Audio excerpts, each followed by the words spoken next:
Bugün dünyanın en büyük yapı marketlerinden birine adım attığınızda gözünüzü alan o devasa fosforlu yeşil duvarı fark etmemeniz imkansızdır. Çim biçme makinelerinden şarjlı matkaplara, aydınlatma sistemlerinden fenerlere kadar her şey aynı yeşil rengi taşır.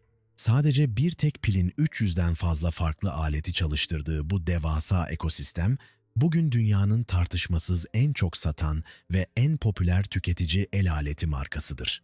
Ancak bu yeşil imparatorluğun arkasındaki gerçek hikaye ne bir mühendisin dünyayı değiştirme tutkusundan ne de devasa bir teknoloji laboratuvarından doğmuştur. Bu, milyarlarca dolarlık endüstri tarihindeki en büyük tesadüfün ve en dahiyane yanlışlığın hikayesidir.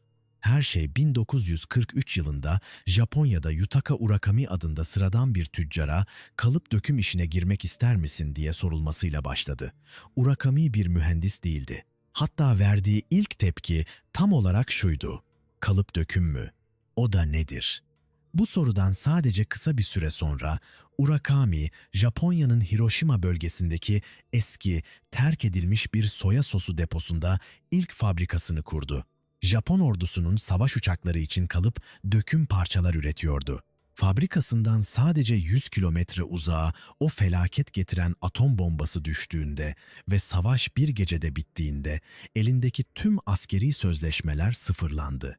İflastan kurtulmak için önce araba parçaları, ardından matbaa makineleri üretmeye başladı. 1968 yılına gelindiğinde ise şirket yönetimi güç aletleri pazarına girmeye karar verdi. Neden mi? İnşaat ustalarının sorunlarını çözmek gibi yüce bir amaçları olduğu için değil. Sadece diğer markaların matkaplarının dışındaki o alüminyum metal kasaları zaten kendileri döktükleri için.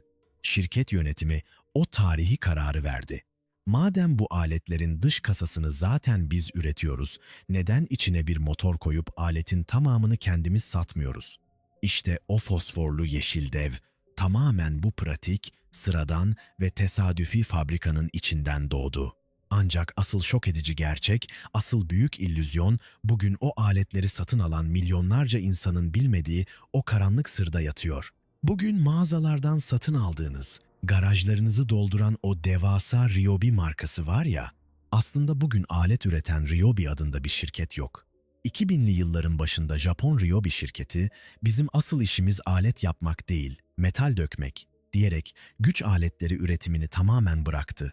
Bugün dünyadaki her bir yeşil Ryobi matkabı, testeresi veya çim biçme makinesi aslında Milwaukee ve Ridgid markalarının da sahibi olan Tektronik Industries, yani TTI adındaki devasa bir Hong Kong holdingi tarafından tasarlanmakta, üretilmekte ve satılmaktadır. Gerçek Ryobi şirketi bugün hala Japonya'da metal döküm işi yapıyor ve yıllardır tek bir matkap bile üretmedi. Sizin Ryobi zannettiğiniz o yeşil aletler, sadece Ryobi'nin ismini kiralayıp onun maskesini takan TTI Holding'inden başka bir şey değil. Endüstri arşivinin bu bölümünde bir soya sosu deposunda kalıp dökümün ne olduğunu bile bilmeden başlayan, yanlışlıkla dünyanın en büyük güç aleti markasına dönüşen ve en sonunda kendi ismini kiralayarak piyasadan çekilen o devasa yeşil illüzyonu, Ryobi'nin akıl almaz tarihini açığa çıkarıyoruz. Bölüm 1. Soya sosu deposu ve kalıp döküm nedir? Yıl 1943. İkinci Dünya Savaşı'nın en şiddetli ve belirsiz günleri. Japonya'da Yutaka Urakami adında sıradan küçük çaplı bir ticaret şirketi işleten bir adama hayatını ve dünya endüstri tarihini değiştirecek o garip teklif yapıldı. Kalıp döküm işine girmek ister misin? Normal şartlarda milyarlarca dolarlık bir güç aleti imparatorluğunun kurucusunun bu soruya vizyoner ve mühendisliğe dair bir cevap vermesini beklersiniz. Ancak Urakami bir mühendis değildi. Hatta bu terimi hayatında ilk kez duyuyordu. Verdiği cevap, endüstri tarihinin en ironik başlangıçlarından biridir. Kalıp döküm mü? O da nedir? Ancak savaş zamanıydı ve Japonya'da üretim yapmak hayatta kalmanın tek yoluydu. Urakami, ne anlama geldiğini bile tam olarak bilmediği bu işi sadece bir hafta düşündü ve ardından o tarihi kararı verdi. Yapacağım. Sadece 3 ay sonra Urakami ilk fabrikasını açtı. Ancak bu fabrika devasa bacaları olan modern bir sanayi tesisi değildi. Burası Hiroşima bölgesinde terk edilmiş eski bir soya sosu deposuydu. Bugün dünyadaki tüm şantiyeleri ve yapı marketleri domine eden o devasa yeşil marka, kelimenin tam anlamıyla soya sosu kokan tahta duvarların arasında doğmuştu. İlk aylarda şirketin inşaatla veya ustalarla hiçbir ilgisi yoktu. Soya sosu deposundaki bu derme çatma fabrika, Japon ordusunun savaş uçakları için askeri kalıp döküm parçalar üretiyordu. Şirket, savaşın getirdiği o kanlı ekonomiyle büyümeye başlamıştı ve her şey yolunda görünüyordu. Fakat takvimler 1945'i gösterdiğinde insanlık tarihinin en büyük felaketlerinden biri yaşandı. Urakami'nin fabrikasından sadece 100 kilometre uzağa, Hiroşima'nın tam kalbine o korkunç atom bombası düştü. Gökyüzünü aydınlatan o kör edici flash ve ardından gelen yıkım sadece bir şehri değil, koca bir imparatorluğu dize getirdi. Savaş bir gecede en acımasız şekilde sona erdi. Yutaka Urakami o sabah uyandığında fabrikasını ayakta tutan tüm askeri sözleşmelerin, tüm siparişlerin bir gecede tamamen buharlaşıp yok olduğunu gördü. Müşterisi olan ordu artık yoktu. Elinde sadece eski bir soya sosu deposu, hurda metaller ve ne yapacağını bilmeyen işçiler kalmıştı. Eğer şirket o gün o felaketin ardından iflas bayrağını çekseydi kimse onları suçlayamazdı. Ancak Urakami pes etmedi. Hayatta kalmak ve fabrikasını kurtarmak için çaresizce başka ne üretebileceklerini düşünmeye başladı. Önce araba parçaları denedi, ardından matbaa makinelerine yöneldi. Kimse o gün o eski depoda hayatta kalmak için verilecek bu çaresiz ve rotasız mücadelenin yıllar sonra dünyadaki en büyük matkap imparatorluğunun temellerini yanlışlıkla atacağını tahmin bile edemezdi. Bölüm 2. Yanlışlıkla kurulan imparatorluk. Savaşın yıkıntılarından ve o korkunç atom bombası felaketinden sonra ayakta kalmaya çalışan Ryobi fabrikası, iptal olan askeri sözleşmelerin yerini doldurmak için önce otomobil parçaları, ardından da matbaa makineleri üreterek yavaş yavaş toparlanıyordu. Takvimler 1968'i gösterdiğinde ise şirket yönetimi çok ilginç ve radikal bir karar aldı. Güç aletleri pazarına girmek. Ancak burada durup bir düşünelim. Endüstri tarihindeki diğer efsanevi markaların nasıl doğduğuna bir bakın. Milwaukee, bizzat Henry Ford'un telefonda istediği hafif bir matkap siparişiyle doğmuştu. DeWalt, ahşap fabrikasında işçi eksikliğini çözmek isteyen yalnız bir marangozun icadıydı. Makita ise bozulan motorları tamir eden takıntılı bir ustanın eseriydi. Hepsinin ortak noktası, şantiyelerdeki ustaların yaşadığı gerçek bir sorunu çözmek için bir mühendislik tutkusuyla doğmuş olmalarıydı. Fakat Ryobi'nin hikayesinde böyle romantik bir mühendislik tutkusu, dünyayı değiştirme vizyonu veya ustaların dertlerine derman olma hayali yoktu. Onların matkap üretmeye başlamasının sebebi son derece basit, son derece sıradan ve bir o kadar da ticariydi. O yıllarda üretilen matkapların dış kasaları bugünkü gibi hafif plastikten değil, tamamen ağır alüminyum dökümden yapılıyordu. Ve tahmin edin, bakalım o devasa alet şirketleri için bu kasaları kim döküyordu? Ryobi. Soya sosu deposunda kurulan bu mütevazı fabrika, zaten yıllardır diğer markaların matkaplarının dışındaki o kalıp döküm metal kasaları üretiyordu. Şirket yönetimi o tarihi ve son derece pragmatik soruyu işte bu yüzden sordu. Madem bu aletlerin dış kasasını zaten biz döküyoruz ve başkalarına satıyoruz, neden içine bir motor koyup aletin tamamını kendimiz satmıyoruz? İşte o fosforlu yeşil imparatorluk her şeyin bu kadar basit olduğu bir masada kuruldu. Ryobi bir ustanın problemini çözme takıntısından doğmadı. Sadece bunu üretebilecek bir fabrikası olduğu için elindeki imkanları kullanmak isteyen pragmatik bir zihniyetten doğdu. Bu gösterişsiz ve ticari başlangıç aslında Ryobi'nin gelecekte ne olacağını ve ne olmayacağını çok iyi açıklıyor. Onlar asla dünyanın en pahalı, en fütüristik veya şantiyelerdeki en dayanıklı profesyonel aletini üretmeye çalışmadılar. Onlar her zaman fabrikadan en pratik şekilde çıkabilecek, en mantıklı ürünü aradılar.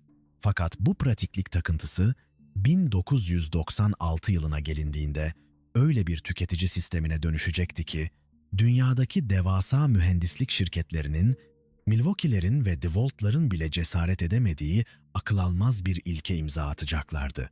Sadece bir tek pilin, evet yanlış duymadınız, tek bir pilin 30 yıl boyunca formu hiç değişmeden 300'den fazla farklı aleti çalıştıracağı o efsanevi ve yenilmez ekosisteme. Bölüm 3. 30 yıllık pil mucizesi. Modern teknoloji ve güç aletleri dünyasının yazılı olmayan, acımasız bir kuralı vardır. Planlı eskitme. Dünyanın en büyük markaları sırf size yeni bir set satabilmek için her birkaç yılda bir pil tasarımlarını, soket yapılarını ve voltaj sistemlerini kasten değiştirirler. Eski pilleriniz yeni aletlere uymaz, eski aletleriniz yeni pillerle çalışmaz. Bu, milyarlarca dolarlık bir tuzağın endüstri standardıdır. Ancak Ryobi, 1996 yılında öyle bir karar aldı ki, bu strateji onları sıradan bir matkap üreticisi olmaktan çıkarıp, dünya tarihindeki en büyük ve en sadık müşteri ekosistemine dönüştürdü. Ryobi, 18 Volt 10 Plus adını verdiği o efsanevi pil sistemini tanıttı. Sistemin vaadi son derece basitti. Tek bir pil her şeye uyacak. Başlangıçta bu sadece bir pazarlama sloganı gibi görünüyordu. Ama Ryobi, dünyadaki hiçbir gücün, hiçbir markanın cesaret edemediği o akıl almaz mühendislik sadakatini gösterdi. Düşünebiliyor musunuz? 1996 yılında internetin bile evlerimize yeni yeni girmeye başladığı o dönemde satın aldığınız eski, yıpranmış bir Ryobi pili bugün 2026 yılında üretilen yepyeni, fütüristik bir Ryobi aletine hala kusursuzca uyuyor ve onu çalıştırabiliyor. Tam 30 yıl. Koskoca 30 yıllık evrensel bir uyumluluk. Dünyadaki başka hiçbir güç aleti üreticisi pil uyumluluğunu bu kadar uzun süre korumayı başaramadı. Bu sarsılmaz uyumluluk sözü o fosforlu yeşil markayı durdurulamaz bir perakende canavarına dönüştürdü. Ekosistem bugün matkaplardan çim biçme makinelerine kadar 300'den fazla farklı ürüne güç veriyor.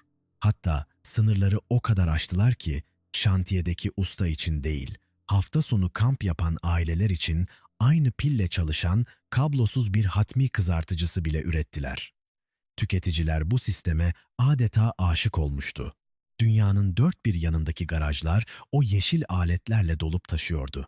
Fakat tam da bu kusursuz başarının ortasında Ryobi'nin hikayesi tüm güç aletleri endüstrisinde eşi benzeri olmayan akıl almaz bir yöne doğru saptı. 2000'li yılların başında Japon Ryobi şirketi yönetimi masaya oturdu ve kendi yarattıkları bu devasa imparatorluğa bakıp şu şok edici kararı verdi. Bizim asıl işimiz güç aletleri üretmek değil. Bizim asıl işimiz kalıp döküm yapmak. Ve o gün dünyayı kasıp kavuran güç aletleri operasyonlarını satıp bu pazardan tamamen çekilme kararı aldılar. Peki, eğer Japon Ryobi şirketi alet üretmeyi bıraktıysa, bugün yapı marketlerin o devasa yeşil reyonlarından aldığınız aletleri aslında kim üretiyor? Ryobi markasının ardında saklanan ve tüm dünyayı ustalıkla kandıran o devasa kiralık maske illüzyonunun arkasında kim var? Bölüm 4. Büyük illüzyon ve kiralık maske. 18 volt 10 Plus sisteminin yarattığı o akıl almaz sadakat ve milyarlarca dolarlık perakende başarısı dışarıdan bakıldığında her markanın rüyalarını süsleyecek bir zaferdi. Ryobi dünyayı ele geçirmiş, pazarın en büyük oyuncularından biri olmuştu.